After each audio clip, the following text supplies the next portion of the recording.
You know, folks, I can't count the times that I've heard MAGA say the name George Soros.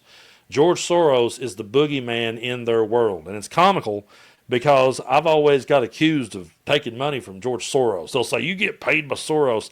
That line honestly cracks me up because I'm not getting paid by anyone at all. This is my channel. We're doing this, this is us.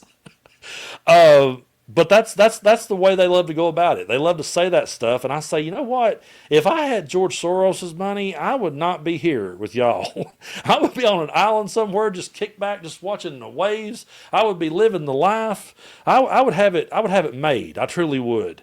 But they love to use him as the boogeyman, and now Donald Trump says that Soros should be in jail, and so.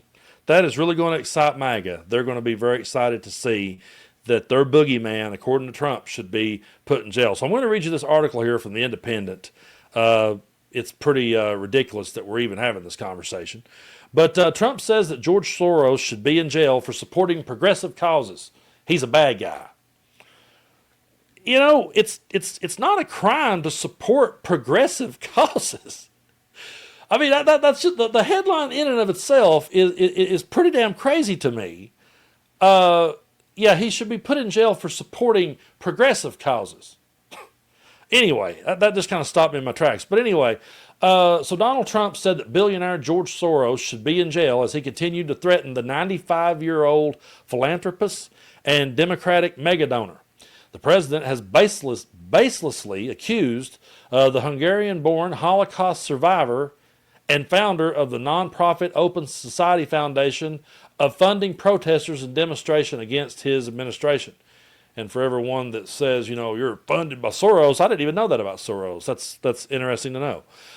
We're going to look into Soros because I think it's a RICO case against him and other people.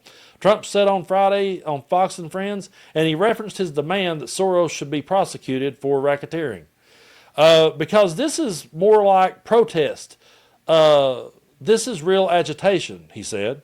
And in a brief phone call Saturday with NBC News, the president stood by his attack on Soros and suggested that he should be imprisoned. He's a bad guy, Trump told the outlet in brief remarks. It's not clear whether he elaborated any further.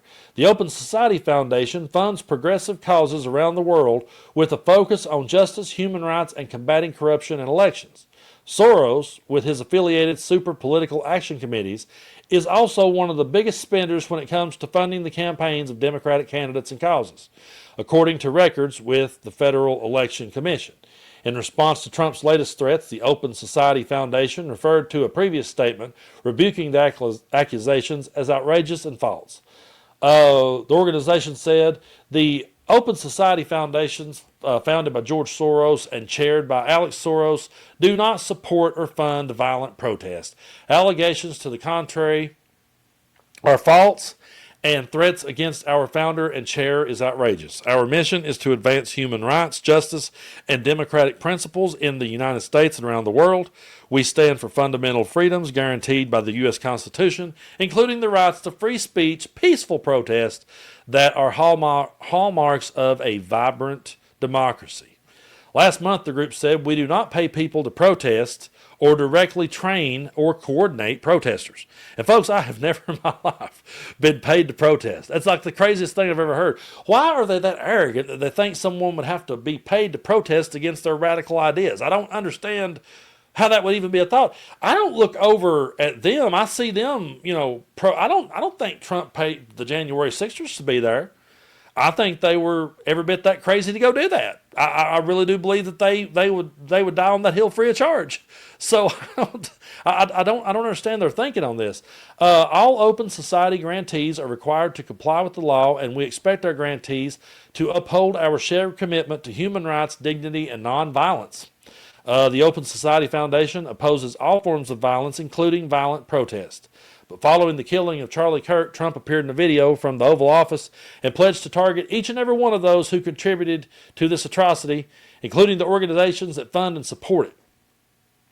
And when I heard him say that, I was like, who? Like who is getting? None of us wanted to see that. None of us wanted this country to be in the shape that it's in, so who the hell are you even talking about? But Trump previously said that the liberal donors should face racketeer, influenced, and corrupt organization charges, that's RICO, designed to target organized crime and famously used to break up the mafia. Trump himself has faced RICO-like charges in Georgia, where prosecutors allege that the president led a criminal enterprise to unlawfully overturn the 2020 presidential election. The president's latest diatribe about Soros comes as the Department of Justice moves ahead with investigations into numerous Democratic figures and others who've expressed opposition in his policies. Last month, the FBI searched the home of John Bolton, Trump's former national security advisor and turned critic, allegedly for evidence that the veteran GOP foreign policy official had violated laws governing the handling of classified information, charges that Trump himself had also faced after leaving office. So, George Soros is the boogeyman, and everybody now has to turn their attention and go after him. Well, I just want to point something out as I'm sitting there reading that article and learning about George Soros as I'm doing so. I'm thinking to myself, okay, Trump's biggest donor was Elon Musk, who went on national television and did the salute and then tried to gaslight us and tell us that's what he didn't do. And if you go over to his platform, it is absolutely a platform of nothing but hate. It is one of the most toxic things I've ever seen, and the only reason why I keep an eye on it is to see what they're saying. We have to know what it is they're saying so we can try to be a voice of reason against it. But it's absolutely insane, the level of hatred that they have on their side. And it's always a knee-jerk reaction of, they did this to us. They did it. Whereas when we see something happen, an unnecessary act of violence that should have never happened, when we see that happen, we sit back and we wait to see what the evidence is before we start throwing out every conspiracy theory in the world. And we don't throw out conspiracy theories anyway, but we just believe in pumping the brakes. You know, when I didn't want to see what happened to Charlie Kirk at all. I wanted to see Charlie Kirk's ideas laughed into oblivion. That's what I wanted to see. I just wanted to see them laughed off the stage. I just wanted to see him become a laughingstock. I didn't want to see the man die the way that he did. But we have always been of the nature to say, wait a minute, before we say anything, before we say they did this, let's wait and see. But Melissa Hortman lost her life. She was assassinated in her home, along with her husband and her dog. And I didn't hear MAGA say one word. I didn't see flags lowered at half-staff. They made jokes about it. They laughed about it. But now they're doxing anyone who makes a joke about Charlie Kirk. You can't make this shit up. It's absolutely ridiculous that we're here.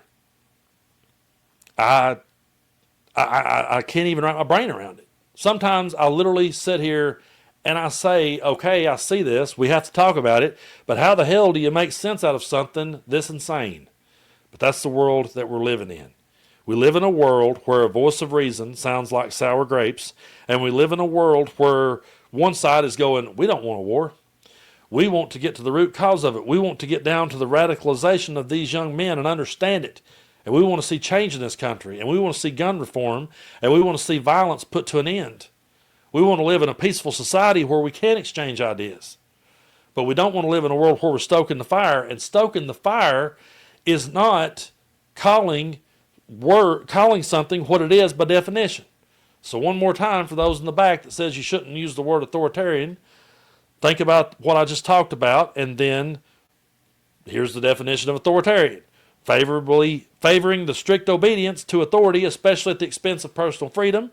And the definition of fascism is a governmental system led by a dictator, having complete power, forcibly suppressing opposition, George Soros, and criticism, regimenting all industry, commerce, etc., and emphasizing an aggressive nationalism and often racism. Now, they own that they're nationalists. They're proud of that. They say, what's wrong with that? But suppressing opposition and criticism, regimenting all industry and commerce, we're going after them, we're investigating them. So by definition, that's all I'm saying. I'm not trying to stoke the fire. I've always said I'll be more than happy to shake your hand if you'll unclench your fist. But I want to thank y'all so much for supporting what it is that we do here on the channel. We're living through one of the worst years of my lifetime. I got to say, as far as what's going on in society, this 2025 is one for the books. And we don't want to see any more violence. And we didn't want to see Charlie Kirk lose his life that way. The whole thing has really weighed hard on me, if I'm being honest with you. The whole thing has really weighed hard on me because all I ever wanted to see was his ideas laughed off the stage. I wanted to see, like, you remember those little cassette tapes?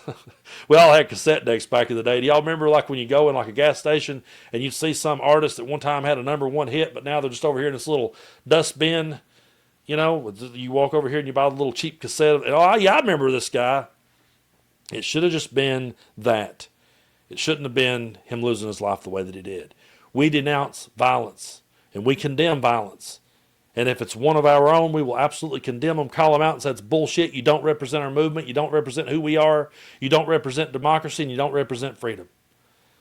But they can't do that. It's always they did this to us. People screaming and losing their mind. Look what they did before they even have any information. And all you have to say to get every one of them to just march in line is, we're going to get George Soros. And they'll walk right with it. It's absolutely insane, but we'll keep doing the best we can. And I appreciate y'all so much for your support here on the channel.